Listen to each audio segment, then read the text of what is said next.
বেশ।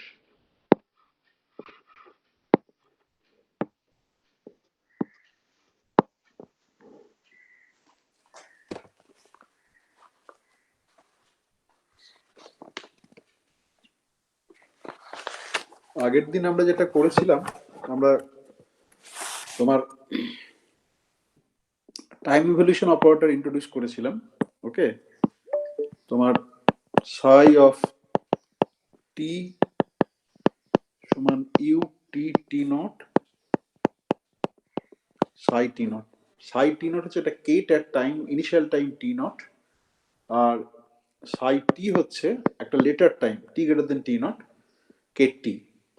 এবার psi, okay, so the operator you which takes psi t naught to psi t is time evolution operator, and for Hermitian Hamiltonian it's a conservative system. We know that u should be unitary, okay, because if it is u is unitary, then you know that psi at t, the expectation value of any other operator, the norm, okay, these two are identical. Okay, this is the meaning of, I mean, you'll frequently hear that unitary time evolution. That's the meaning that the probability is conserved. If any state is transformed unitarily to any other state, then the probability before the transformation and after the transformation is conserved. And this could be any kind of transformation, not necessarily time dependent transformation, but for this particular case we are dealing with time dependent transformation, unitary operator u. So this is number one. Number two, so we have this information, number one. Number two is that in yesterday means last lecture, we talked about three different types of pictures for quantum dynamics or time evolution of the quantum system. And Heisenberg picture, where the states do not depend on time but operators evolve with time. Schrödinger picture, where the states evolve with time but operators do not, or the observables do not evolve with time. Okay, and the interaction picture, which we'll be concentrating on for studying quantum electrodynamics, or the interaction of fields, scalar field or the fermionic field with the photon field. Okay, and that interaction picture, both the state and the operator evolve with respect to time.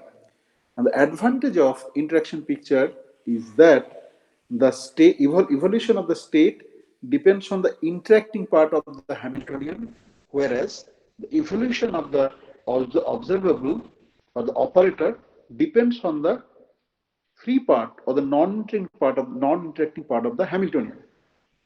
Okay, so primarily you are interested in the evolution of the state, so which is this we have derived. This we have derived in our last lecture, that hi as a function of t, this is a function of t psi t.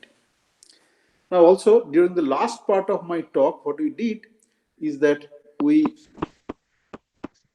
substituted for this psi t from equation 1. So u t t naught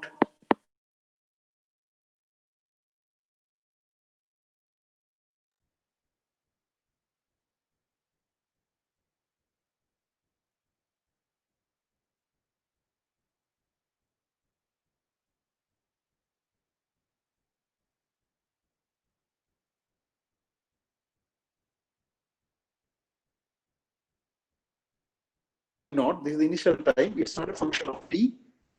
So the action of del del t on psi t naught is equal to 0. So what we get is that I del del t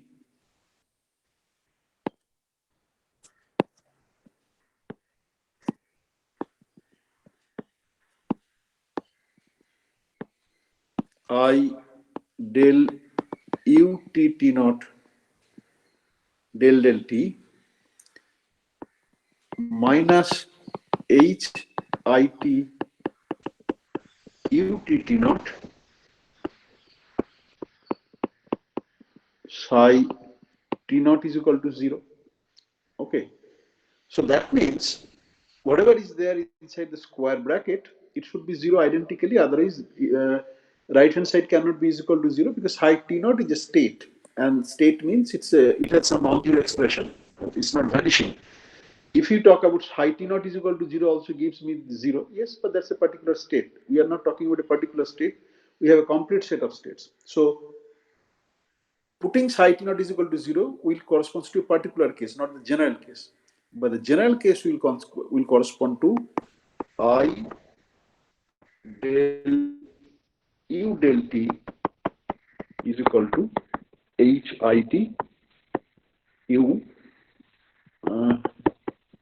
t t naught t t naught. Okay, so this is the time. I mean, how do we find the time evolution operator? This is governed by this equation.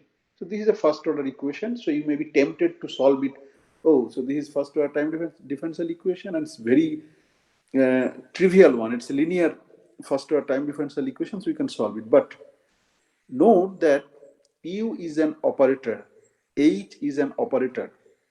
So in order to find solution for a first order linear time differential equation, whatever known trick or the method you are familiar with, it is going to be changed, because there you don't consider as operator. An operator means they need not commute with each other.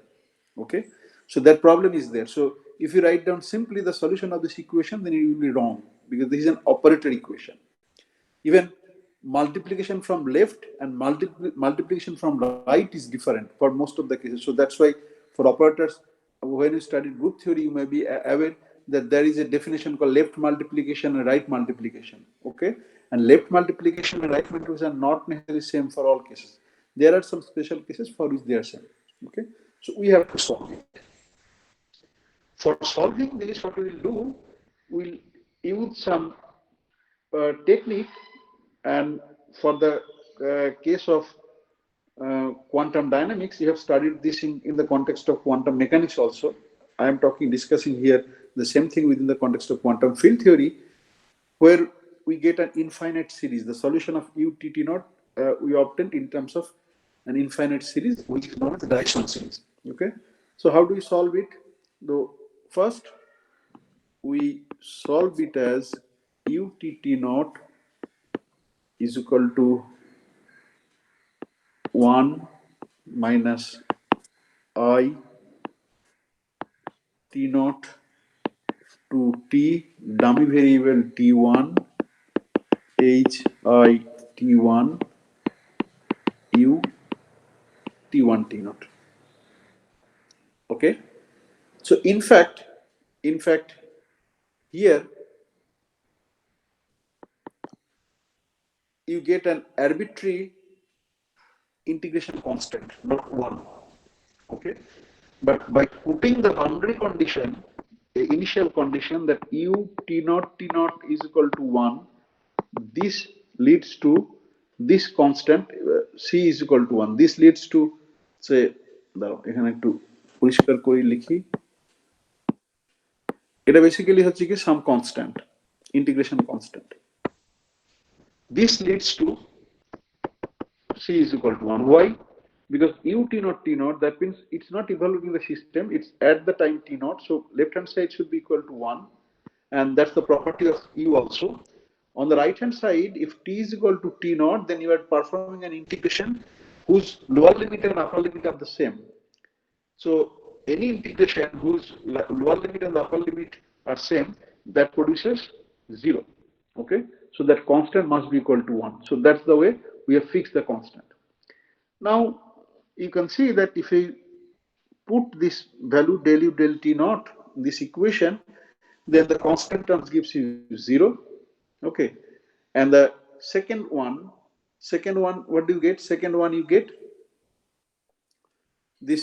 I am writing here u t t naught as del t. So integration of del t, like del,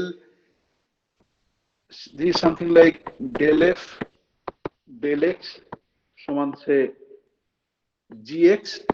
So f is equal to gx dx. Okay, plus some constant. this kind of form. We have integrated this way. So this is okay. Now what we do, now note that in order to evolve this, here again this ut1, we are trying to find a solution for u, and the expression for u contains u. Okay, so এরকম ধরনের equation করেছো আগে? এরকম ধরনের equation আগে করেছো? Hello, math methods এর কথা ছিল, মানে মনে নেই ঠিক। You are right, math methods এ ছিল।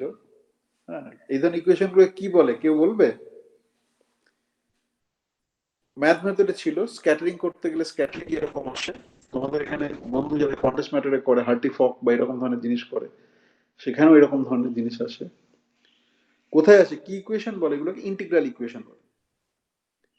ঠিক আছে, আচ্ছা বেশ, এটা গেল তাহলে 1 minus i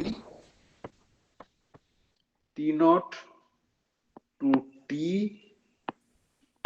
DT one h i t one.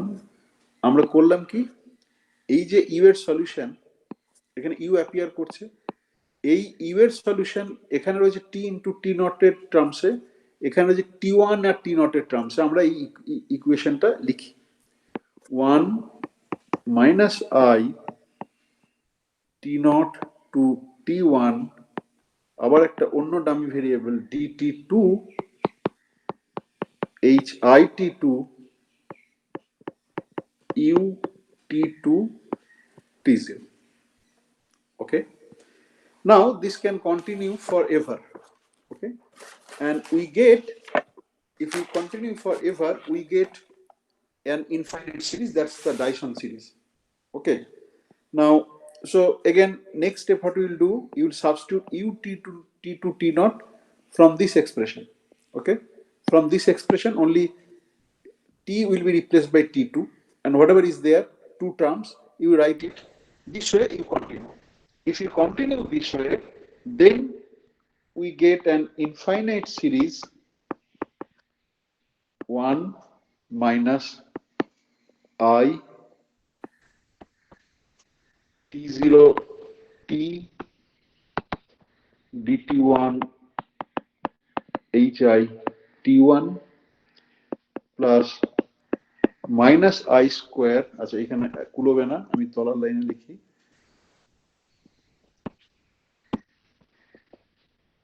minus plus minus I square t0 to t dt1 t0 to t1 dt2 hi t1 hi t2, এভাবে কন্টিনিউ করতে থাকবে। ith টার্মটা হবে, nth টার্মটা হবে minus I to the power n dt1 0 to t t0 to t1 dt2 t0 to t2 t0 to tn minus 1 dtn into hi t1 hi t2 hi tn. Okay, besh, দেখো this is an infinite series, and if we understand this solution as an infinite series, then there are several terms involving integrals. There is no trace of u. There is no trace of u. First term is hi, second term is hi, but evaluated to different time t1 t2. Nth term is h1 hi t1 hi t2, product of hi at different times t1 to tn. Okay, so this is the nth order term, this is an infinite series. So basically there is no trace of u on the right hand side, so this is a solution. Okay, number one. Number two, say if we talk about perturbation, we'll be talking about perturbation while studying QED.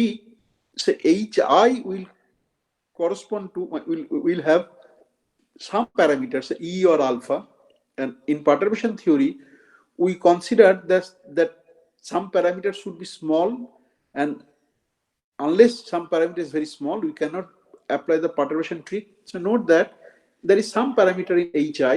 So this is leading order, this term is leading order. Then this term will be alpha square order. Okay. So subleading order corresponding to the first term. And then nth term will be alpha to the power n.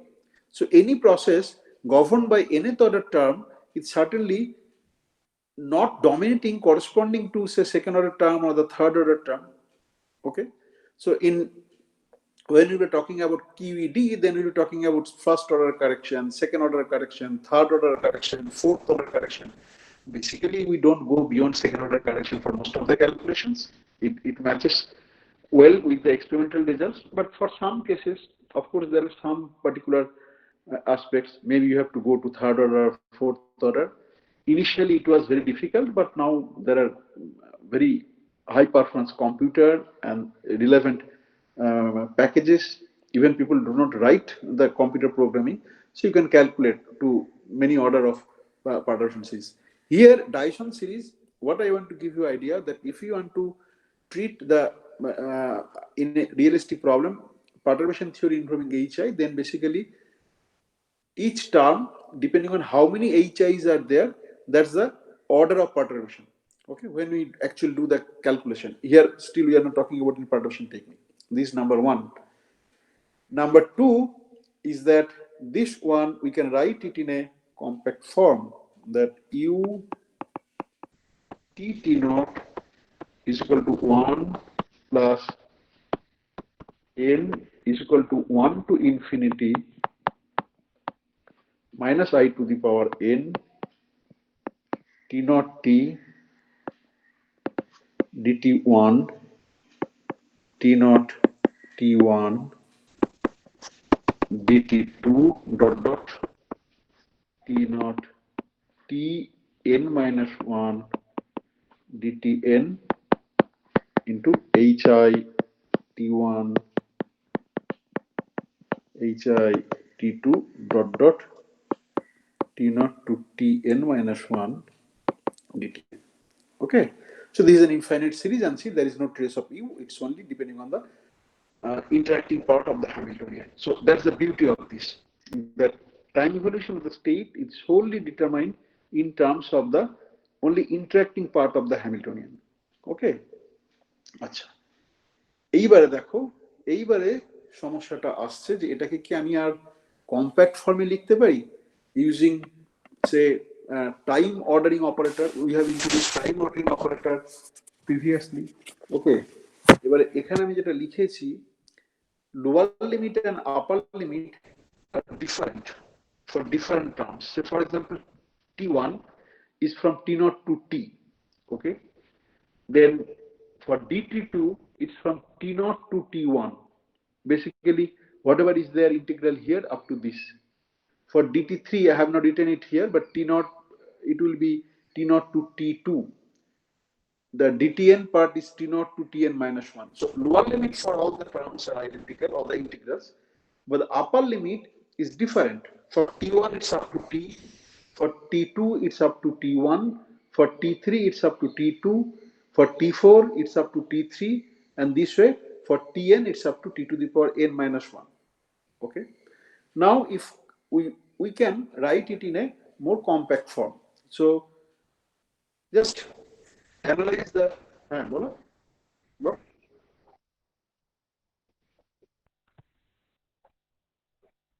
এইটা কোনটা বলছো বলো, এইটা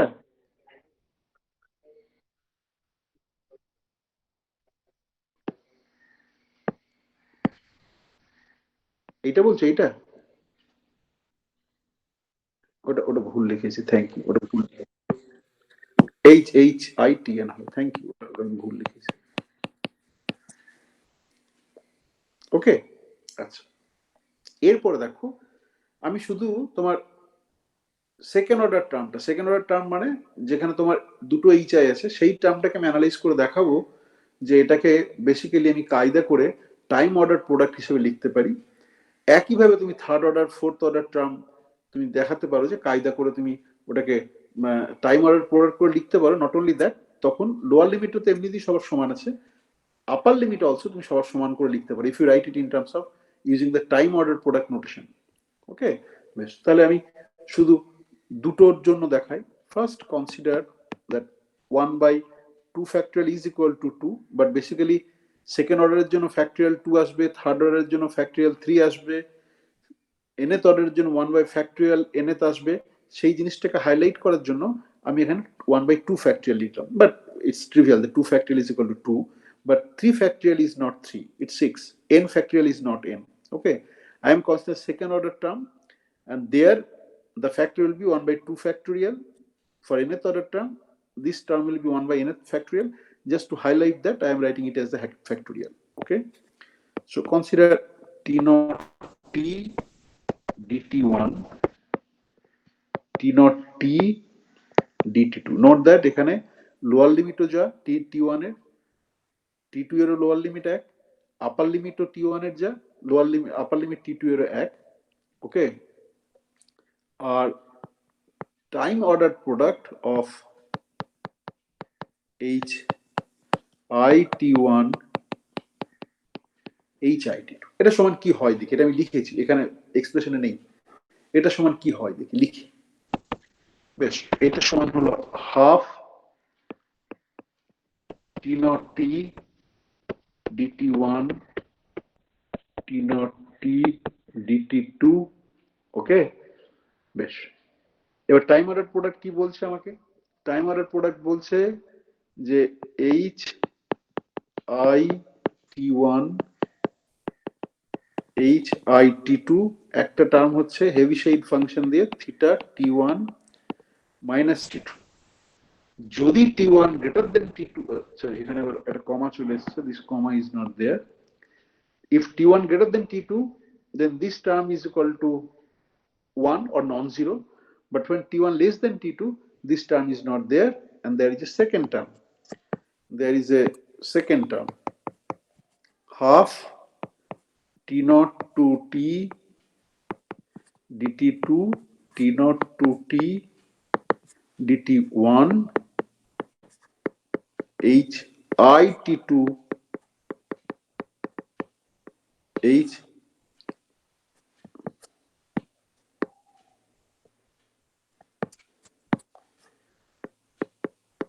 h I t1 theta. So this is the meaning of time ordered product, right? Okay, now what I do is that এরপরে কি করবো কেউ কিছু বলতে পারবে? যে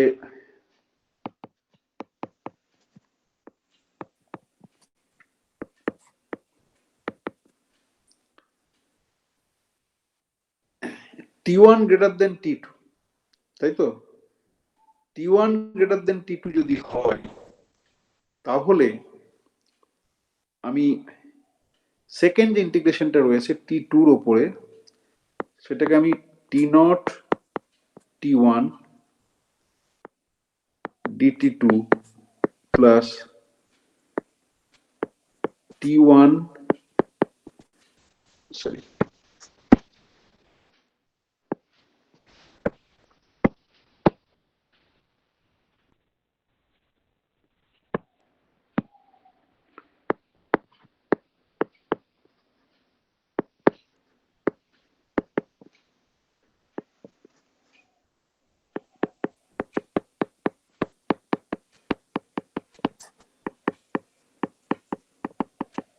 এভাবে লিখতে পারি, এইভাবে লিখতে পারি প্রথম টার্মটাকে, হ্যাঁ কি না? হ্যাঁ স্যার।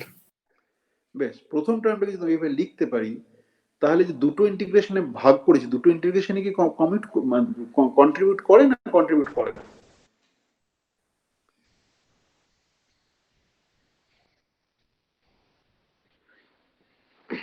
এটা মানে কি লোরেন্জ হেভিসাইড ফাংশনটা মানে কি, যখন t1 greater than t2, যখন t1 greater than t2, then only this term contributes. ওকে, কিন্তু এখানে কি হচ্ছে, এখানে t2 টা কি হচ্ছে, এই যে এই টার্মটাতে, এই টার্মটাতে t2 টা কি গ্রেটার দেন t1 না less than t1? Greater than t1। তাই তো, কারণ লোয়ার লিমিটটা t1। ওকে, তো তার ফলে কি হবে, যখন আমি লোরেঞ্জ হেভিসাইড ফাংশনের t1 মাইনাস t2 রয়েছে, that is non vanishing only when t1 greater than t2. So for this term is okay, for this term is okay, the first term, for the first term t2 is from t0 to t1, that means t2 is less than t1, t2 is less than t1 or t1 greater than t2, so this contributes, that is okay, but this term gives me 0, right? Best. Similarly, there is a second term, half t naught t dt2, okay, t naught t2, ওকে। একইভাবে আমি কি করতে পারি বলো, একইভাবে আমি এইটাকে লিখতে পারি যে যখন আমি এইভাবে করছি, সেকেন্ড টার্মের জন্য করছি, তখন t1 টাকে আমি কি লিখতে পারি, dt1 plus t2 to t dt1 hi t2, আচ্ছা এইটা গুণফল দিয়ে নিচে লিখি, তাহলে এটা খুব ক্লামজি হয়ে যাচ্ছে এখানটা। দ্বিতীয় টার্মের সঙ্গে যেটা গুণ হলো hi t2 hi t1 theta কি আছে বলো, এখানে থিটা কি আছে সেকেন্ড টার্মে, t2 minus t1। বেশ, এবারে বলো আগের মতো করে যদি চিন্তা করি, তাহলে এখানে কোন টার্মটা থিটা 1 t2 minus t1, মানে যখন t2 greater than t1, t2 greater than যখন t1 হচ্ছে তখন ওটা কন্ট্রিবিউট করে, তাছাড়া কন্ট্রিবিউট করে না। ওকে, তাহলে এই দুটো টার্ম আছে, এর মধ্যে কোনটা কন্ট্রিবিউট করবে কোনটা কন্ট্রিবিউট করবে না? স্যার প্রথমটা করবে। প্রথমটা করবে, তাই তো, দ্বিতীয়টা করবে না, ঠিক বলছে? হ্যাঁ স্যার। হ্যাঁ স্যার ঠিকই বলছি। বেশ, t2 গ্রেটার দেন যখন t1, কারণ দ্বিতীয় টার্মে রয়েছে কি t1 গ্রেটার দেন t2, তাহলে দ্বিতীয় টার্মটা করবে না, তাহলে যেগুলো করবে না সেগুলোকে বাদ দিয়ে দিলাম, সেগুলোকে বাদ দিয়ে দিলে আমার যেটা পড়ে থাকবে সেটা হচ্ছে half t0 t dt1 t0 t1 dt2 h I t1 h I t2, ওকে। আমার এখানে থিটা t1 t1 মাইনাস 2 আমি ব্যবহার করে নিয়েছি, তাহলে এখানে আর কিছু ব্যবহার করতে পারবো না। আর দ্বিতীয় টার্ম থেকে থাকছে t0 t dt2 t0, দাঁড়াও এটা হচ্ছে t0 t t0 t2 dt1 h I t2 hi t1, এটা থাকছে। এবারে দেখো আমার অ্যাকচুয়াল যে ভেরিয়েবল, সেই ভেরিয়েবলে কিন্তু এখানে টি t1 আর t2 হচ্ছে ডামি ভেরিয়েবল। ওকে, অ্যাকচুয়াল ভেরিয়েবল হচ্ছে গিয়ে t1 t2 আর ডামি ভেরিয়েবল। তাহলে second term, in the second term আমি ডামি ভেরিয়েবল সবসময় ইন্টারচেঞ্জ করতে পারি। ওকে, যদি সেকেন্ড টার্মে ডামি ভেরিয়েবল ইন্টিগ্রেশন করি তাহলে আমি কি পাচ্ছি, একই টার্ম, দুটো টার্ম একই হয়ে যাচ্ছে, এবং দুটো টার্ম যদি একই হয়ে যায় তাহলে আমার কি হচ্ছে না, হাফ আর হাফ সেই দুটো যোগ হয়ে যাচ্ছে। ওকে, এবং তাহলে আমি লিখতে পারি যে t0 to t dt1 t0 to t1 dt2, okay, hi t1 hi t2. What is this? এই সেকেন্ড টার্ম যেটা ছিল আমার, সেকেন্ড টার্ম যেটা ছিল এটা সেটাই, তাই তো? t0 to 2 dt1, t0 to t1 dt2, hi t1 hi t2। বাইরের ফ্যাক্টরটা বাদ দিলাম, বাইরের ফ্যাক্টর নিয়ে আমরা কাজ করিনি। তাহলে এই যে হাইলাইটেড পার্ট, সেই হাইলাইটেড পার্ট অ্যাপার্ট ফ্রম বাইরের কনস্ট্যান্টটা আমরা এটাকে লিখতে পারি, তোমার এই টাইম রিভার্সাল যেটা ছিল সেইটা করে লিখতে পারি, টাইম রিভার্সাল অপারেটর দিয়ে লিখতে পারি। এবং মানে এটা আমরা করে করে এসেছি, তো এখান থেকে এসেছি, কোথেকে এসেছি, এই যে এখান থেকে করে করে এসেছি। এবার একইভাবে তুমি যদি থার্ড অর্ডারের টার্ম, ফোর্থ অর্ডারের টার্ম সব করতে থাকো, তাহলে দেখবে basically this is giving an exponential series, and u can be written as u t naught can be written as time ordered product e to the power minus I t naught t dt prime hi t prime. This is the compact form of notation. এইবারে দেখো, তুমি যদি তোমার যে ইকুয়েশনটা ছিল সেটা যদি এমনি অপারেটর নামে ফাংশন হতো, তাহলে তুমি কি সলিউশনটা কি আসতো? তোমার সলিউশনটা এরকম ফর্মেই আসতো, তাই তো? যে ডেল ওয়াই ডেল টি সমান এইচ আই ইউ টি সমান ইউ সমান e to the power minus i H i t dt প্রাইমের মতো আসছে। এখানেও কিন্তু e to the power minus i H i dt প্রাইমের মতো এসছে। একটা পার্থক্য হচ্ছে the appearance of the time order product, because you are dealing with operators, এবং operators, same operator for different time may not commute. যদি commute করে fine, কোনো অসুবিধা নেই, আমাদের টাইম অর্ডার প্রোডাক্টের যা মানে হয় সেটা দাঁড়াবে। But in general operators at different time do not commute with each other. This is particularly very relevant for the context of special theory of relativity, because you know that space and time are treated on equal footing, okay, and each particle has its own world line, okay, এবং সেটা তোমাকে respect করতে হবে। তো তার ফলে আমি যেটা সলিউশন পেয়েছিলাম, সেটা যদি অপারেটর না হতো তাহলে আমি এরকম ধরনের সলিউশন পেতাম। অপারেটর ফর্মের সলিউশনটা একই রকমের আসছে, with the difference, but the major difference is that whole thing is put under time order product, okay. এইবার এই যে টাইম অর্ডার প্রোডাক্ট বাইরে দিয়ে দিই, সেটা কিন্তু এক্সপোনেনশিয়াল উপরে চলে যায়, কোনো অসুবিধা নেই। তাহলে আমরা একটা সলিউশন পেলাম। সলিউশনটা পাওয়ার পরে এখন আমি তোমাকে যে nth অর্ডারের যে সেকেন্ড অর্ডার বা থার্ড অর্ডারের যে টার্মগুলো আছে, সেই টার্মগুলো সলিউশন আমি দিইনি। বড়জোর ক্লাসে থার্ড অর্ডারটা করা যেতে পারে, কিন্তু বাড়িতে তোমরা করে দেখো যে আমি সেকেন্ড অর্ডারটাকে দেখলাম, যে সেকেন্ড অর্ডার যে টার্ম আছে সেটাকে আমাকে টাইম অর্ডার প্রোডাক্ট অফ এরকম করে লেখা যায়। তুমি থার্ড অর্ডার যে টার্ম আছে ওটাকে লিখতে পারো 1/3 dt1 t0 to t dt2 t0 to t dt3 t0 to t tau of HIT1 HIT2 HIT3, and in similar way for the nth order term, okay, so that's not a problem. আমি শুধু একটা লিখে দিই, মানে এই সলিউশনটা আমি লিখলাম। তো তার আগে আমি এই টিটা কার টি বলো তো, এখানে একটা কোথাও টি চলে এসছে, স্টার্ট। এই টিটা কার,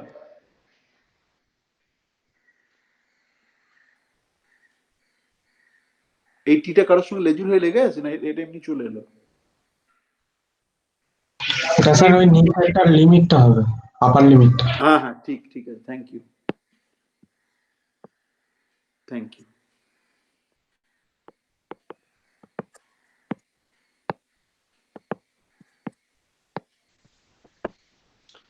আমি যেটা বলতে চাইছি, যে রেজাল্টটা আমরা করলাম সেই রেজাল্টটা তুমি সিমিলারলি তুমি nth টার্ম যেটা লিখেছি তার জন্য দেখানো যায় যে t0 to t dt1 t0 to t1 dt2 t0 to tn minus 1 dtn hitn to hitn সমান এটা দেখানো যায় যে -1 to the power n factorial n, okay, dt1 0 to t, dt2 0 to t dot dot 0 to t dtn time ordered product of hit1 to HITN। এই n এর দরের টার্মটাকে এইভাবে লেখা যায় বলেই আমরা যেটা করলাম যে এটাকে তোমার এই টাইম অর্ডার প্রোডাক্ট করে পুরো জিনিসটাকে এক্সপোনেনশিয়াল করে দিলাম, কারণ এটা সিরিজটা হচ্ছে exponential series. So this is also known as Dyson series. And when you study quantum mechanics তখনও কিন্তু তোমরা এটাকে করো। আচ্ছা, এই ডেরিভেশন সম্বন্ধে কারোর কোনো আপত্তি কিছু আছে বলো? এই ডেরিভেশনটা ঠিক আছে না কোনো অসুবিধা হচ্ছে বলো? স্যার ওই টাইম অর্ডার প্রোডাক্টটা যেখানে ইন্ট্রোডিউস করলেন ওই জায়গাটা আরেকবার বলুন তো, একদম প্রথমে ওইখানটা বুঝতে পারিনি বললে তো। ইন্ট্রোডিউস করলাম, টাইম অর্ডার প্রোডাক্ট আগে ইন্ট্রোডিউস করেছি। এখানে আমি দেখলাম যে আমার যে টার্মগুলো আসছে সেই টার্মটাকে আমি টাইম অর্ডার প্রোডাক্ট অপারেটরটা ব্যবহার করলে কম্প্যাক্ট ফর্মে একটা ইনফাইনাইট সিরিজকে আমি কম্প্যাক্ট ফর্মে লিখতে পারছি, সেটাই আমার উদ্দেশ্য ছিল। ওকে, এইটা হচ্ছে কি তোমার ইনফাইনাইট সিরিজের সলিউশন। এবার আমি বলছি যে আমার যে ইনফাইনাইট সিরিজের প্রত্যেকটা টার্ম রয়েছে সেই টার্মগুলোকে যদি আমি টাইম অর্ডার প্রোডাক্ট দিয়ে সাজিয়ে লিখি তাহলে এটা আমি টি টু দি পাওয়ার এক্সপোনেনশিয়াল করে লিখতে পারবো, কম্প্যাক্ট ফর্মে লিখতে পারবো। সেটাই আমার উদ্দেশ্য ছিল এইখানটায়।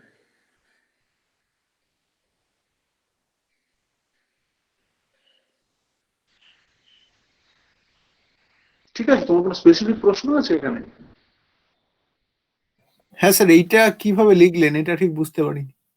কোনটা কিভাবে লিখলাম? এই যে 1/2 ফ্যাক্টোরিয়াল t0 এইটা to আমি 2d। এইটা আমি লিখলাম মানে তুমি তুমি ব্যাক ক্যালকুলেশন করো। তোমার যদি মানে হঠাৎ করে কি করে এটা যদি করো তাহলে তোমাকে এই যে এইখান থেকে তুমি ব্যাক ক্যালকুলেশন করো, এটা তোমার দেওয়া আছে, এটা তোমার দেওয়া আছে, তাই তো? যদি তুমি ব্যাক ক্যালকুলেশন করে গেলে টাইম অর্ডার প্রোডাক্টে যাবে। ব্যাক ক্যালকুলেশন করে বুঝতে অসুবিধা হয়ে গেলো, ওটা আমি জানি বলো ওটা আমি ওখান থেকে ধরলাম, ওইভাবেই প্রেজেন্ট করা হয় যে এটা যদি আমি লিখি তাহলে আমি এটা সমান দেখাতে পারি। আমি এখানে এইটা সমান ওইটা দেখাচ্ছি। তুমি যদি বলো, আমি যদি তোমার প্রশ্নটা বুঝে থাকি যে এইটাই এটার সঙ্গে সমান হবে কি করে বুঝলেন, সেটা লোকেরা আগে থেকে করেছে এবং সেখানে স্পেকুলেশন লাগে, তোমার ইন্টেলিজেন্ট স্পেকুলেশন লাগে। তুমি ব্যাক ক্যালকুলেশন করো, আমি তাহলে তোমার এবং অনেক বইয়ে হয়তো অনেক বই হয়তো ব্যাক ক্যালকুলেশন করে দেওয়া থাকতে পারে যে এইখান থেকে শুরু করলো, এইখান থেকে সরি এখান থেকে না, এটা এই যে এইখান থেকে শুরু করলো, এইখান থেকে শুরু, এইখান থেকে শুরু করলো করে এটাকে হাফ এইটা প্লাস আর একটা জিনিস করলো করে করতে করতে করতে করতে গেল। ওকে, বেশ। আর কিছু? আর কিছু? স্যার, হ্যাঁ বলো। টাইম ইভলিউশন অপারেটরের সাথে কি পাথ ইন্টিগ্রালের কের্নেলের কোনো স্যার রিলেশন আছে স্যার? মানে অনেকটাই একই রকম মনে হচ্ছে। কেন বলো, বলো কোনখান থেকে? মানে সেই স্যার একই রকম কাজ করছে, মানে ওখানে যেমন ওখানে শুধু একটা এই স্পেসের কোঅর্ডিনেটটা ছিল, ওইটা এক্সট্রা ছিল, এটাও না না, টাইম। পাথ ইন্টিগ্রেশনে যে তুমি ইন্টিগ্রেশন ওভার পাথ করো, এখানে কিন্তু কোনো পাথ ইন্টিগ্রেশন কোনো ব্যাপার নেই। হ্যাঁ হ্যাঁ স্যার। তোমার যেটা এক বলে যেটা মনে হচ্ছে সেটা হচ্ছে গিয়ে convolution property of the kernel. হ্যাঁ স্যার। হ্যাঁ মানে এখানে ভেঙে ভেঙে ছোট ছোট টাইমে ভেঙে হ্যাঁ ভেঙে টি1 থেকে হ্যাঁ টি2, টি2 থেকে টি3, টি3 থেকে টি4 করে করে টিএন টাকে তুলছে। ঠিক আছে, সেই পার্টটা, কিন্তু সেই পার্টটা হচ্ছে কনভলিউশন প্রপার্টি অফ দ্য তোমার time evolution operator u or the convolution property of the propagator in the path integral case. সেইটাকে তুমি ব্যবহার করছো, কিন্তু পাথ ইন্টিগ্রালের আসল জিনিসটা হচ্ছে যে ক্যাপিটাল ডি দিয়ে যেটা লিখছিলাম সেইটা হচ্ছে পাথ ইন্টিগ্রাল আসল জিনিস, যে how to do the integration over path. Okay, and we are allowing all paths, not necessarily classical path, conceptually.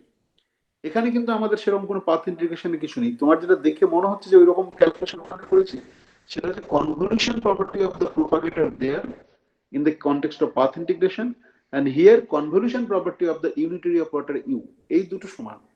ওকে, ঠিক আছে আর কিছু? না স্যার। বেশ, এরপর আমরা যেটা করবো এস ম্যাট্রিক্স। ঠিক আছে, এটা ফুল ফর্ম হচ্ছে স্ক্যাটারিং ম্যাট্রিক্স। কিউইডি তে আমরা বেসিক্যালি এটাই ক্যালকুলেট করবো, স্ক্যাটারিং ম্যাট্রিক্স, কিন্তু পপুলারলি এটা এস হাইফেন ম্যাট্রিক্স। ওকে, এই নামই পরিচিত, এস ফর স্ক্যাটারিং।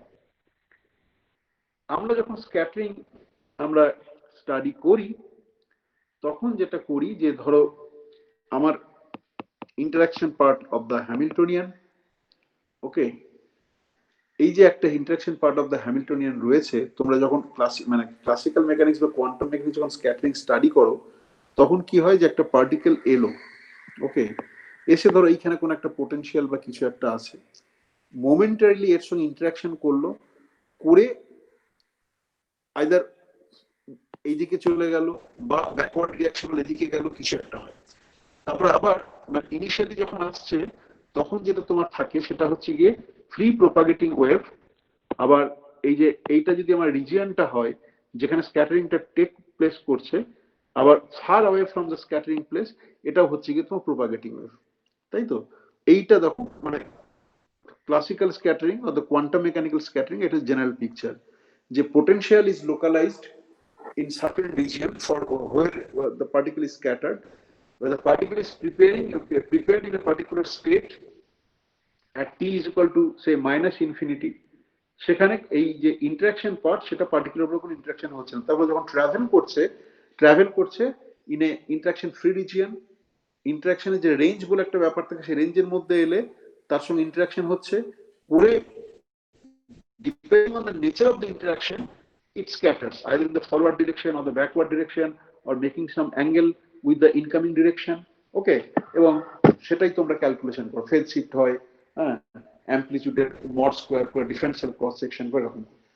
এবার এখানেও তার ফলে আমাদের যেটা আমরা করছি যে আমাদের মূল ইন্টারেস্ট থাকে যে এইচ আই যে টি রয়েছে,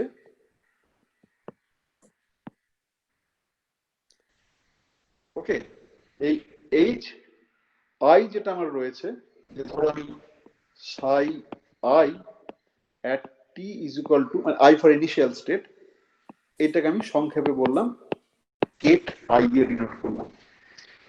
তাহলে আমার psi i at infinity plus infinity will be u at t t নটের জায়গায় বসালাম, টি নটের জায়গায় বসালাম, t is plus infinity, t naught is minus infinity into psi i minus infinity.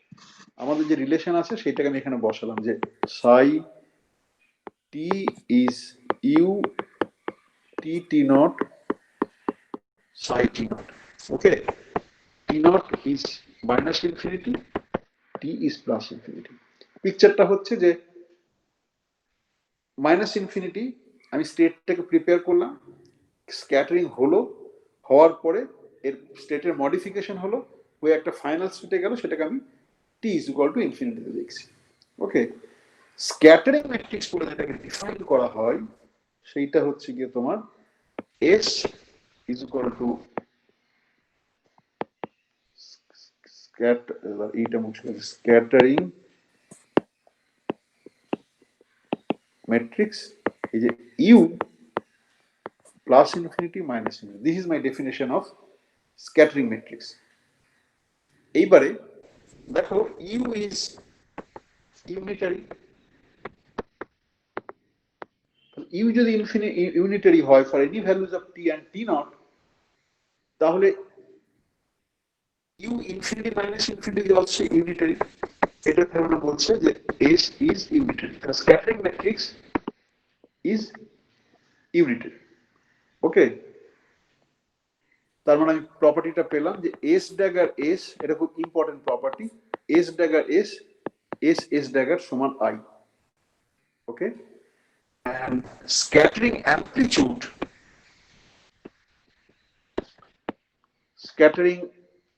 amplitude এইটা আমরা ডিফাইন করব S f i is equal to f S i. Okay, এইটা এফ হচ্ছে ফাইনাল স্টেট, এইটা হচ্ছে initial state.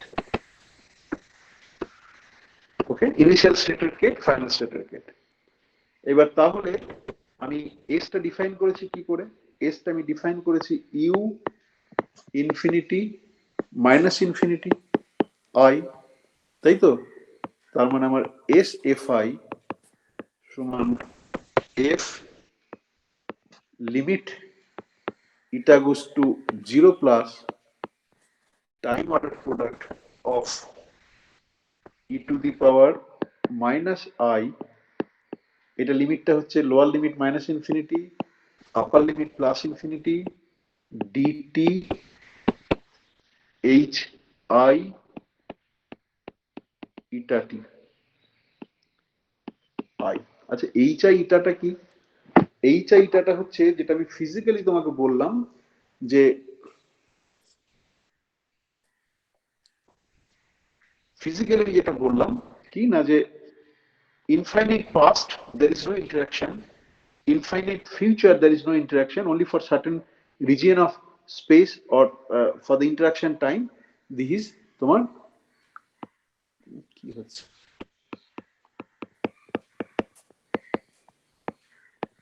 limit eta goes to 0 plus h I eta t is equal to limit eta goes to 0 plus e to the power minus eta t h I t। আমি এখানে একটা h I t এর সঙ্গে e to the power minus eta t factor রেখেছি, তাহলে ইটা যখন 0 যায়, ইটা যখন 0 হচ্ছে তখন দেখো এটা h I এ যাচ্ছে, কিন্তু ইটা যখন লার্জ, ওকে আচ্ছা এটা আমি একটা জিনিস ভুল করেছি, এটা মানে দেখে মনে হচ্ছে এটা, এটা হচ্ছে কি eta mod of t, eta mod of t, okay, মানে টি পজিটিভ ইটা হোক বা নেগেটিভ ইটা হোক, যেহেতু ইটা 0 প্লাস থেকে অ্যাপ্রোচ করছে, এক্সপোনেনশিয়াল এটা গোস টু 0, তাই তো? তার ফলে এক্সপোনেনশিয়াল গোস টু 0 মানে at infinite past or infinite future there is no interaction. When t goes to 0, then only this e to the power minus eta of mod t that gives me 1 and this interaction term becomes relevant. Okay, so this is the meaning of this. আচ্ছা, এরপর আমাকে যেটা করতে হবে,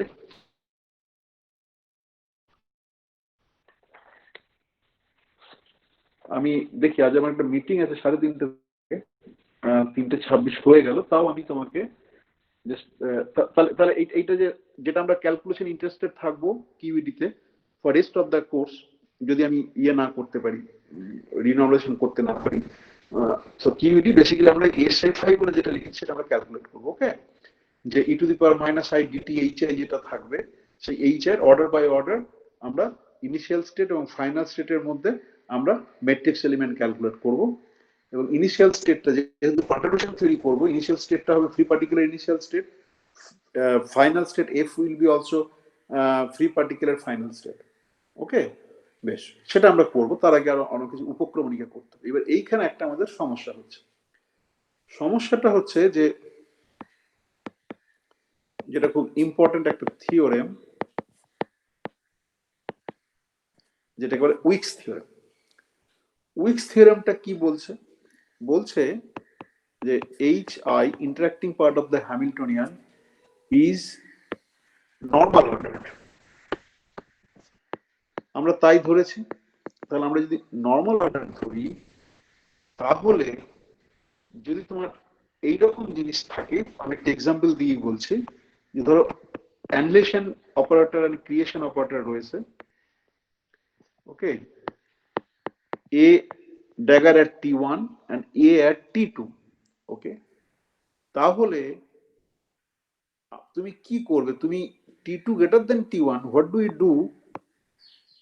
মানে প্রবলেমটা, weeks থিওরেমটা পরে প্রমাণ করছি, আমি প্রবলেমটা বোঝানোর জন্য বলছি, what do you do for t2 greater than t1? Okay, normal ordering আমাকে বলছে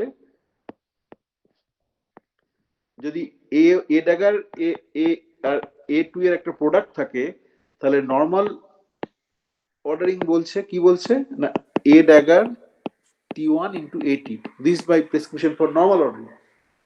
On the other hand, time ordering আমাকে কি বলছে, যেহেতু T2 greater than T1, সেটা আমাকে বলছে AT2 AT1। ওকে, তাহলে আমি কোনটাকে নেব? নর্মাল অর্ডারিং আমার দরকার ইনফিনিটি গুলোকে তাড়ানোর জন্য, টাইম অর্ডারিং আমার দরকার কজালিটিকে প্রিজার্ভ করার জন্য। তাহলে আমি কোনটাকে নেব? এই তোমার লখনৌ অঞ্চলে আছে দেখবে আপ পাহেলে মানে কে আগে বসবে সেই একটা থাকে। এখানে সেই রকম একটা সৌজন্যমূলক সাক্ষাৎকারের সমস্যা চলে এলো যে কে ডান দিকে থাকবে কে বাঁ দিকে থাকবে।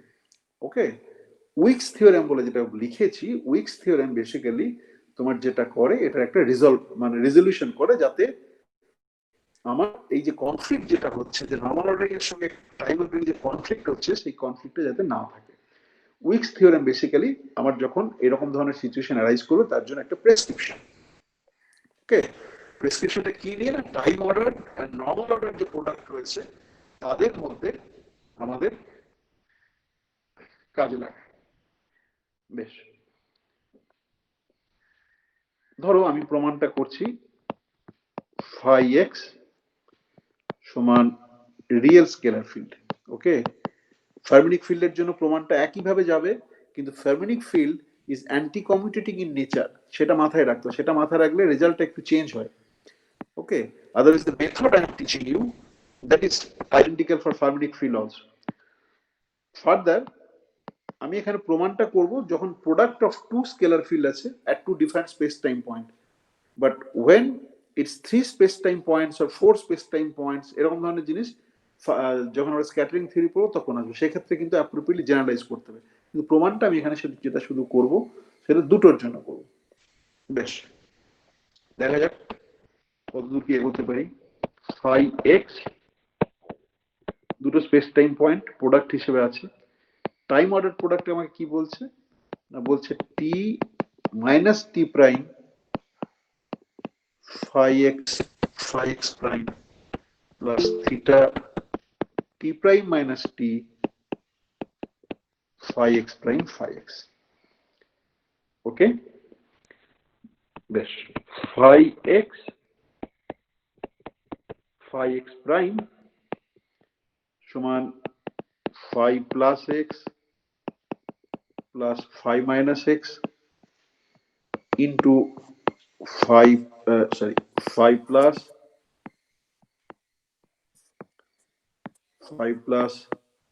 x prime plus phi minus x prime, তাই তো?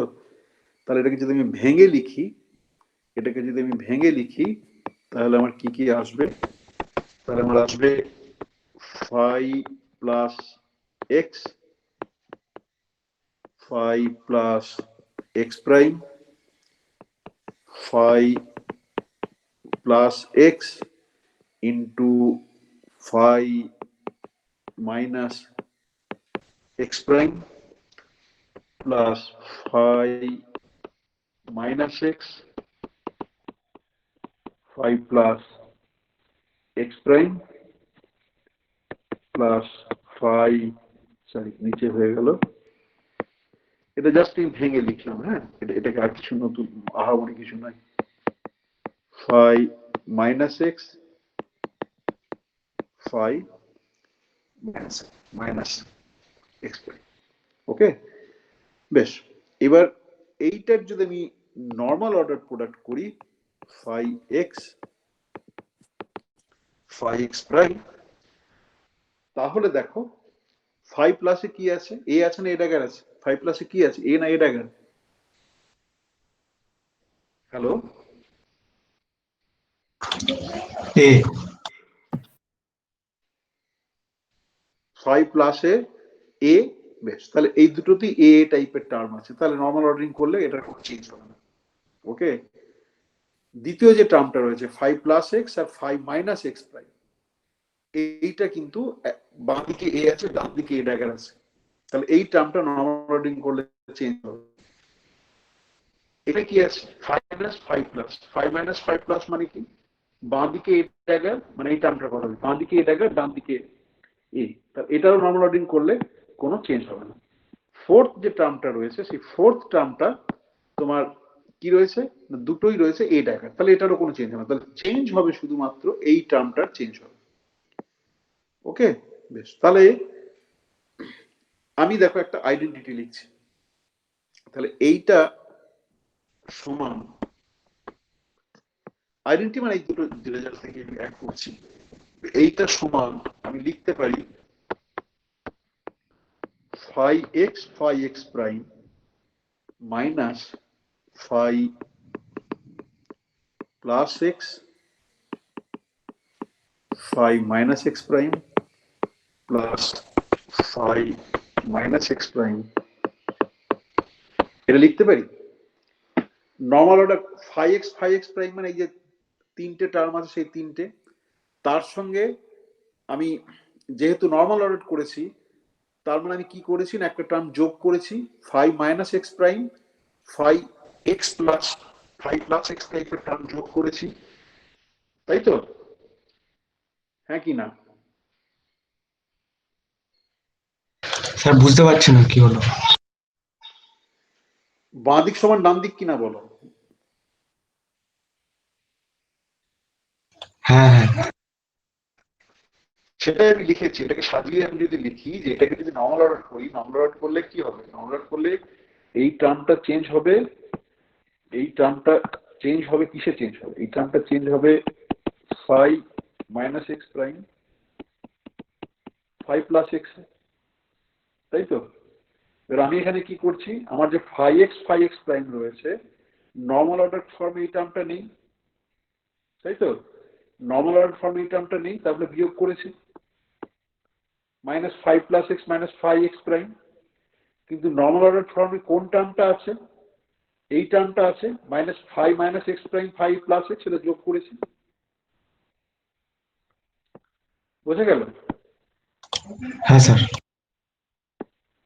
বেশ, যোগ আর করার একবার পরে আবার কি দরকার ছিল বুঝলাম না। মানে কি? বিয়োগ করলেই তো মিটে যেত, যোগ করা আবার কি দরকার ছিল? এই টার্মটা যে নর্মাল অর্ডারিং যখন করছো এর পরিবর্তে কোন টার্মটা আছে, এর পরিবর্তে এই টার্মটা আছে। ও স্যার, হ্যাঁ স্যার ঠিক আছে। তো সেই জন্যই যোগ করছি আমি। phi x prime তো এই টার্মটা নেই, phi x prime এই টার্মটা নেই, কিন্তু phi x prime এর নর্মাল অর্ডার ফর্মে আছে বাঁদিকে, তো সেই জন্য যোগ করছি। আর phi x prime এই টার্মটা আছে এখানে নেই, তাহলে ওটাকে বিয়োগ করছি। ঠিক আছে? বলছি ঠিক আছে? হ্যাঁ স্যার, হ্যাঁ স্যার ঠিক আছে। বেশ, তাহলে জাস্ট সাজানো, আর কিছুই নাই। তাহলে আমি লিখতে পারি এটাকে, দেখো ফার্দার আমি লিখতে পারি phi x prime সমান no normal ordering phi x prime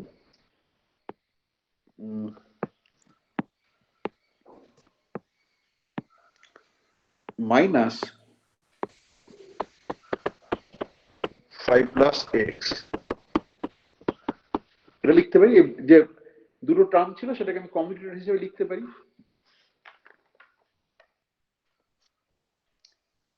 হ্যাঁ কি না? হ্যাঁ স্যার। বেশ, এরপর আবার আমি সাজাচ্ছি phi x prime সমান normal order phi x prime plus phi plus x phi minus x prime। ওকে, বেশ, এরপর আমরা যেটা করব ভ্যাকুয়াম এক্সপেকটেশন ভ্যালু। ওকে, ভ্যাকুয়াম এক্সপেকটেশন ভ্যালু নেব, দুদিকেই নেব। এটাকে সংক্ষেপে যারা হাই এনার্জি ফিজিক্স করবে তাদের দিকে অনেক সময় পুরো কথাটা বলে না, ভেভ বলে, ভেভ, ভ্যাকুয়াম এক্সপেকটেশন হলো ভেভ। ওকে, তাহলে যদি ওপরেরটাতে নিই, এটা হচ্ছে গ্রাউন্ড স্টেটের রেসপেক্টে expectation value 0 phi x sir prime। আগের ওই সেকেন্ড টার্মটাই নর্মাল অর্ডারিং সাইনটা আছে। এখানে ডান দিকটা লিখতে ভুলে গিয়েছিলাম, এইটা বলছো? এটা হ্যাঁ স্যার। হ্যাঁ, ওইটা ডান দিকেরটা দিতে ভুলে গেছি। বেশ, যদি ভ্যাকুয়াম এক্সপেকটেশন ভ্যালু নিই, তাহলে নর্মাল অর্ডার প্রোডাক্টের ভ্যাকুয়াম এক্সপেকটেশন ভ্যালু কত? নর্মাল অর্ডার প্রোডাক্ট যদি কোনো এক্সপ্রেশন থাকে তাহলে ভ্যাকুয়াম এক্সপেকটেশন ভ্যালু কত? 0 হবে, 0। 0। তাই তো, কারণ অ্যানিলেশন অপারেটর ডান দিকে থাকবে, তাই তো। তাহলে আমি পাচ্ছি ওই ইকুয়েশন থেকে পাচ্ছি 0 5 plus x 5 minus x prime. এটাকে মুছতে হবে, এটাকে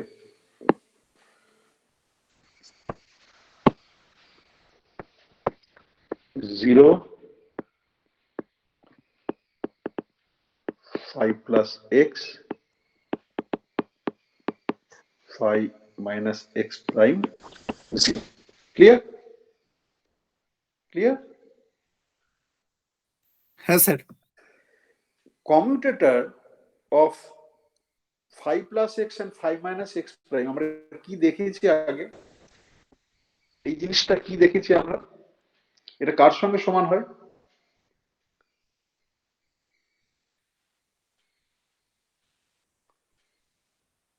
বলো। Sir i delta q x minus x prime হয়। না না না না না, ভুলে গেছো প্রীতম। সেটা এ ড্যাগার হলে হতো, কিন্তু এখানে এ ড্যাগার তো নেই। এখানে e to the power plus minus i k dot x আছে, ডি কিউ কে আছে। গ্রিনস স্যার এর ফাংশন, ভেতরেই তো স্যার এ আর এ ডাগার থাকবে। এর ভিতরে এ ড্যাগার থাকবে, কিন্তু তার সঙ্গে ইন্টিগ্রেশন আছে। এ আর এ ড্যাগারের শুধুমাত্র যদি কমিউটেশন নাও, then whatever you are talking about is right. But তার বাইরেও কিন্তু আছে। আমরা যখন গ্রিনস ফাংশন ক্যালকুলেট করেছিলাম, জাস্ট মনে করে দেখো, এই কমিউটেটরটাকে আমরা গ্রিনস ফাংশনের সঙ্গে রিলেট করেছিলাম, মনে পড়ছে? মনে পড়ছে? কারোর মনে পড়ছে না? হ্যাঁ স্যার, হ্যাঁ। গিয়ে বাড়ি গিয়ে দেখবে যে আমরা যখন গ্রিনস ফাংশন ক্যালকুলেট করেছিলাম, তখন এটা গ্রিনস ফাংশনের সঙ্গে 5 প্লাস 5 মাইনাস যেটা, তার কমিউটেটরটাকে আমরা রিলেট করেছিলাম। ওকে, বেশ। তার মানে গ্রিনস ফাংশন কি? Greens function is not operator, this is a number. এবার নাম্বারের এক্সপেকটেশন ভ্যালু কি? নাম্বার, তাই তো।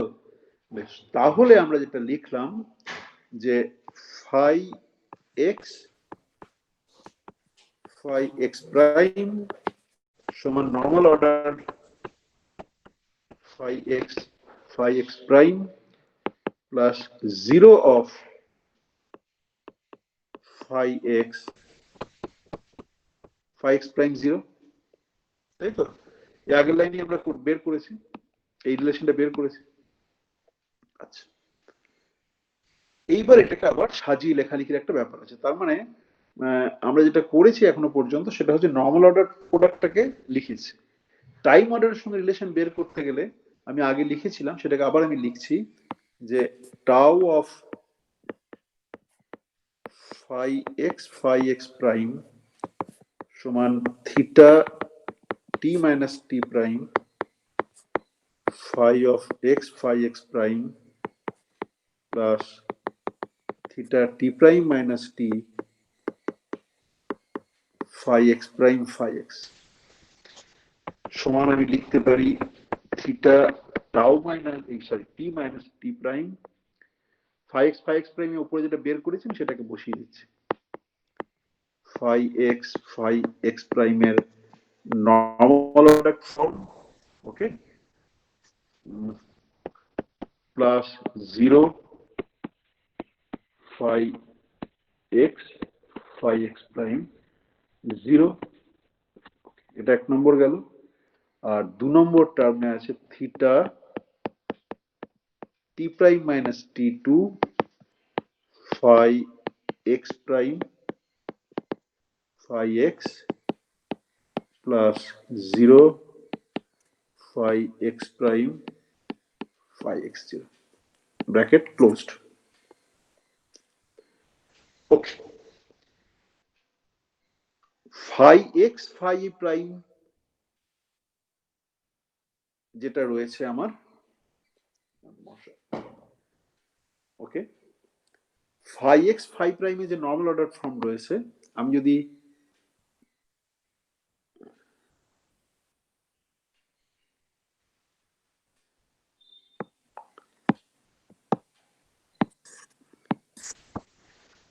এই দুটো টার্মকে নিই,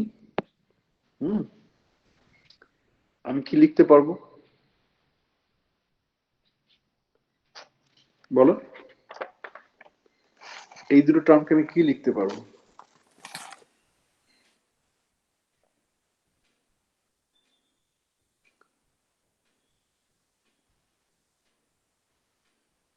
কি লিখতে পারবো? এই দুটো টার্মকে যোগ করে কিছু লিখতে পারবো আমি? বেশ, আমি একটু তাড়াতাড়ির মধ্যে আছি, তাহলে 2 5x 5x প্রাইম। না, টু বললে, টু কেন বলছো? এই যে নীল কালির যে দাগ দেওয়া আছে, সেই দুটো টার্মকে যোগ করে কি আমি এটা লিখতে পারি?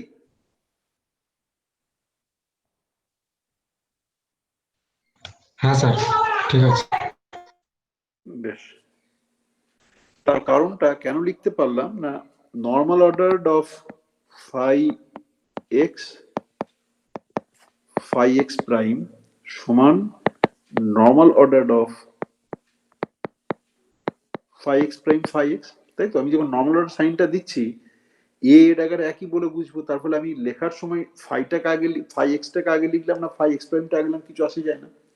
তাহলে if you understand that normal ordering এর ভেতরে ফাই এক্স প্রাইম আর ফাই এক্স সমান, সেটাকে আমি সেই জন্য ফাই এক্স প্রাইম করে লিখলাম। আর বাইরে আছে দুই, যেটা বলেছিলে ভুল বলেছিলে, বাইরে এটা গুণ হয়ে আছে theta t minus t prime, আর এটা গুণ আছে থিটা টি প্রাইম মাইনাস টি, সেইটা আমি এখানে লিখেছি।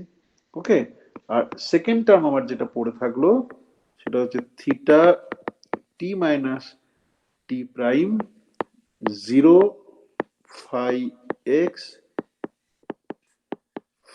Prime 0 theta t prime minus t 0 phi x prime phi x. এবারে বলো আমাকে তুমি, মানে তোমরা, এইটা সমান কত? এই জিনিসটা সমান কত? কত লিখতে পারি ওই জিনিসটা সমান?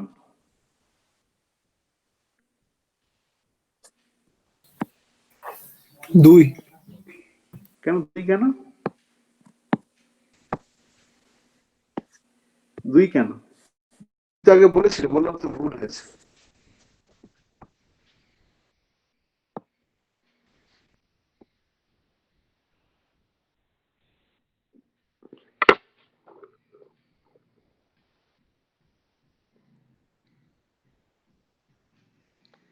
ছবিটা আঁকো, ছবিটা আঁকো, একে বলো। এটা খুব সোজা জিনিস, এটা খুব কঠিন জিনিস না।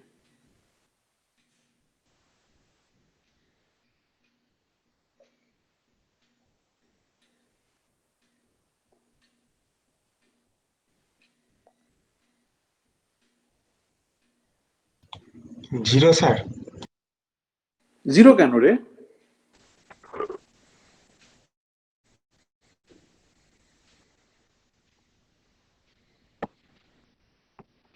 স্যার ধরো এটাকে টি প্রাইম, একই হবে স্যার মনে হচ্ছে।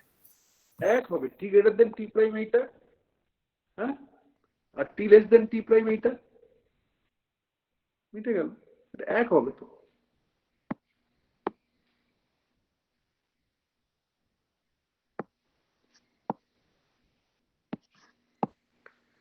তাহলে ওইটার জন্য দাঁড়ালো ফাই এক্স প্রাইম। আর দ্বিতীয়টাকে কি লিখতে পারি আমি? দ্বিতীয়টা আমরা ভালো করে খেয়াল করে দেখো, কি লিখতে পারি?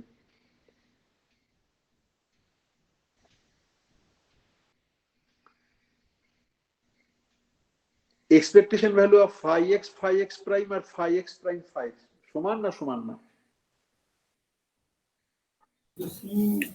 সমানই হবে তো। কেন?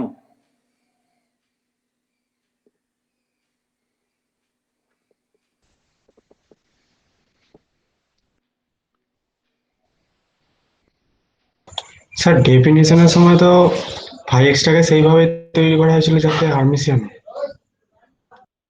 হ্যাঁ, ফাইক্সটা হার্মিশিয়ান। হ্যাঁ, রাইট।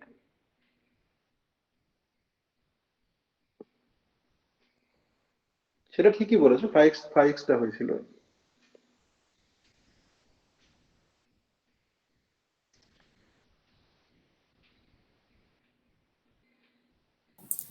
ফাই এক্স প্রাইমের কমিউটেশন রিলেশন 0।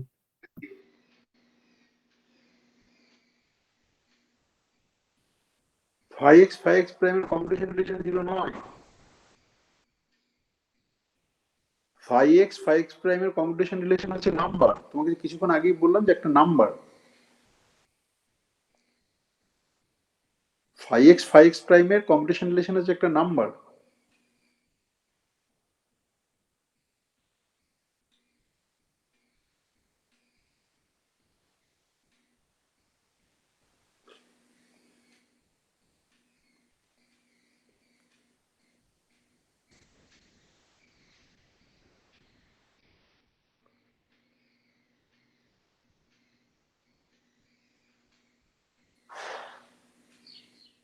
স্যার একটা পার্ট তো জিরো দেবে, যেটা মানে এ এর করেসপন্ডিং থাকে ওটা তো জিরো দিয়ে দেবে, আর একটা পার্ট থাকবে। দেখো তো, এইটাকে আমি এইভাবে লিখতে, মানে ডেফিনেশন অত কঠিন ভাবে চিন্তা করছে কেন? ডেফিনেশন থেকে তোমার কি আসছে?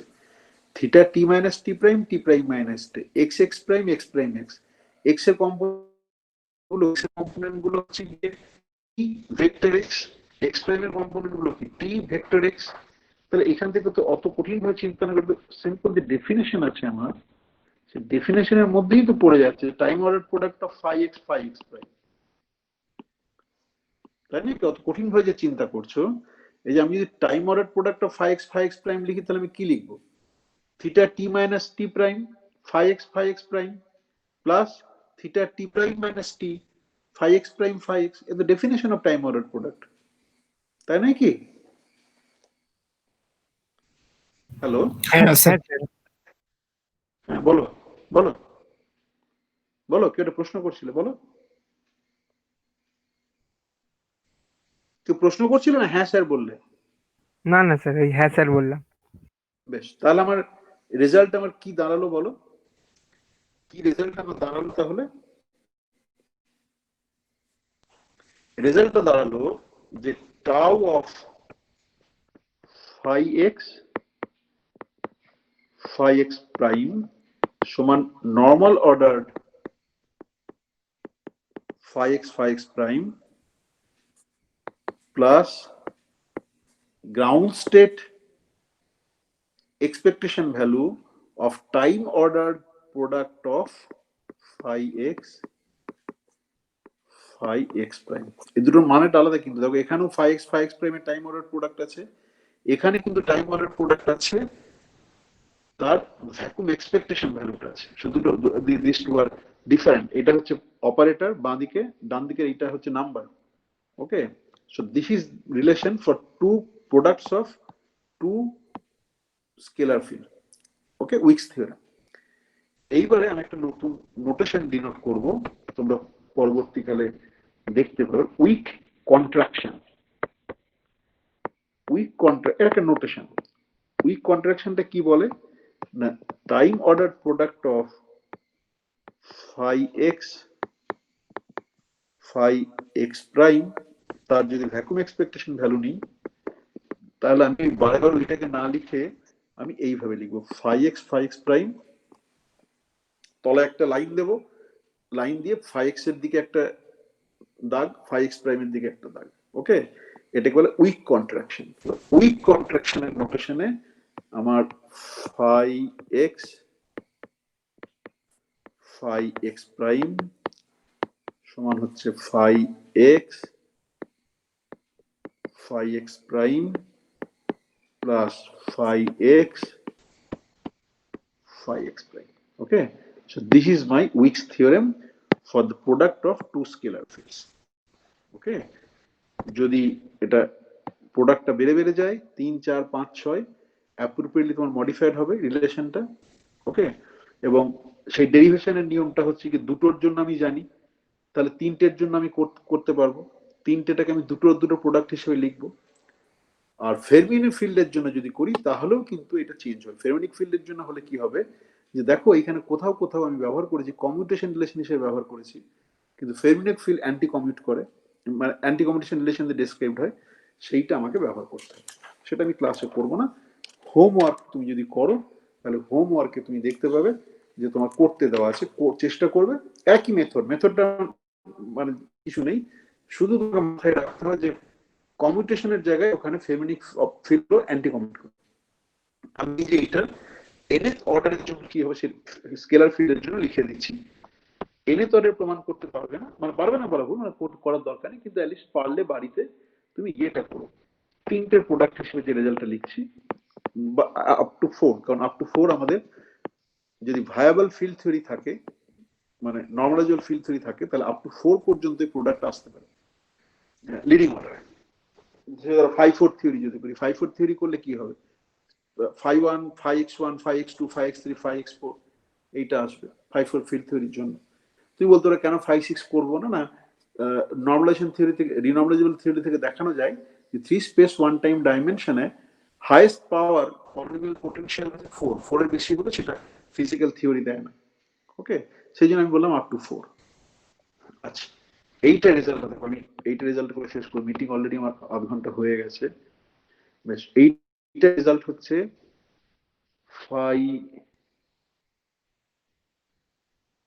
আমি লিখি তারপরে বলছি, মানে 5x1 dot dot dot 5xn, পুরো জিনিসটা নর্মাল অর্ডার প্রোডাক্ট, ওকে, প্লাস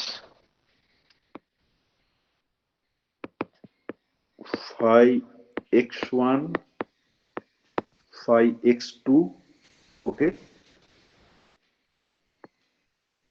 এইটা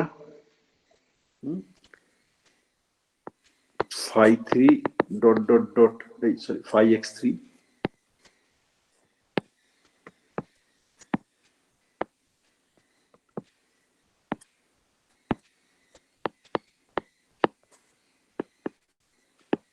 xn, এই পুরোটা নর্মাল অর্ডার। ঠিক আছে, নর্মাল অর্ডারের মধ্যে শুধু x1 আর x2 তারা হচ্ছে কন্ট্রাক্টেড, মানে ভ্যাকুয়াম এক্সপেকটেশন ভ্যালু নেওয়া, প্লাস অল পারমুটেশন। ওকে, বেশ, পারমুটেশন মানে কি? পারমুটেশন মানে হচ্ছে 5-1 5-2 করেছো, আর একটা টার্ম হবে 5-1 আর 5-3 কন্ট্রাক্টেড, বাকিগুলো নয়। আর একটা টার্ম হবে 5-2-3, মানে 1 to n এর মধ্যে দুটোকে কন্ট্রাক্ট করে যতগুলো পারমুটেশন হতে পারে সেই সমস্ত টার্ম এর মধ্যে আছে। ওকে, তারপরের টার্মটা কি হচ্ছে? তারপরের টার্ম হচ্ছে 5x1 5x2 5x3 5x4 5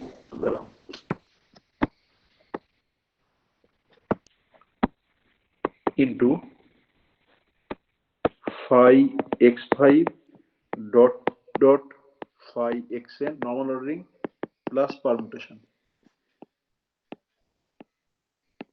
মানে কি করলাম না, প্রথমে শুধু একটা করে পেয়ার ছিল, প্রথমে হলো সমস্তগুলো নর্মাল অর্ডার ফর্ম, তারপর হলো যে একটা করে পেয়ারকে কন্ট্রাক্ট করে এবং তার নর্মাল অর্ডার ফর্ম এবং অল পসিবল পারমুটেশনস। তারপরে কি হলো না, দুটো করে পেয়ার 1 2 3 4 করলাম, বাকিগুলো পড়ে থাকবে তার অল পসিবল পারমুটেশন। মানে কি, পরেরটাতে তুমি করতে পারো, একটা টার্ম হবে ধরো 5x1 5x3 contracted, 5x2 5x4 contracted, 5x1 5x5 contracted, say for example 5x3 x6 contracted, এরকম করে যাবে। এরকম করে যেতে যেতে যেতে যেতে এটা চলতে থাকবে, চলতে চলতে এনটা ইভেন না অড তার উপর ডিপেন্ড করে হবে। যদি এন ইভেন হয় তাহলে 5x1 5x2 সমস্তগুলো কন্ট্রাক্টেড, 5xn-1 5xn, ওকে, এইটা সমস্তগুলো কন্ট্রাক্টেড হলো, plus permutation symmetric term for even n, আর অর্ডেনের জন্য কি হচ্ছে, অর্ডেনের জন্য লাস্ট টার্মটা হচ্ছে phi x1 phi x2 করতে করতে phi n minus 2, sorry,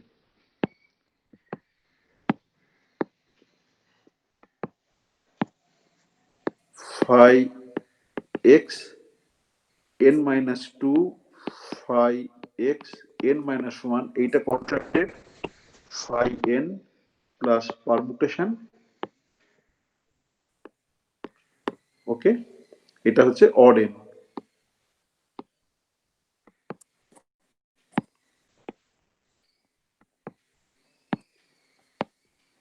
ওকে, বেশ, আজকে আমি এখানে থামবো।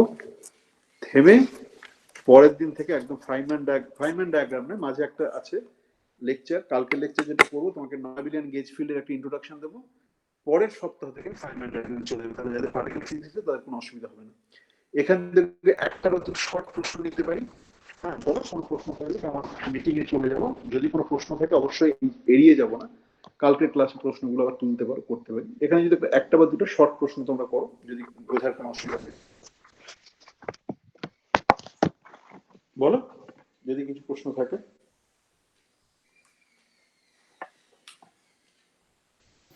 এটা স্যার কোথা থেকে পড়বো?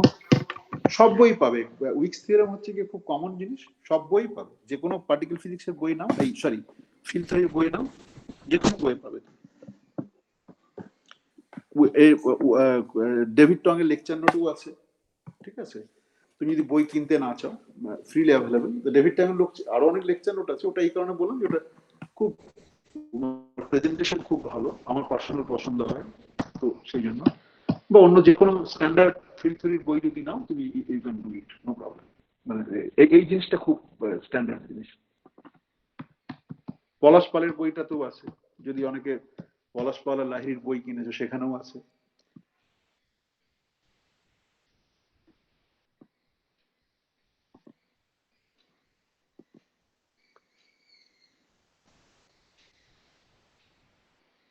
আর কিছু প্রশ্ন আছে?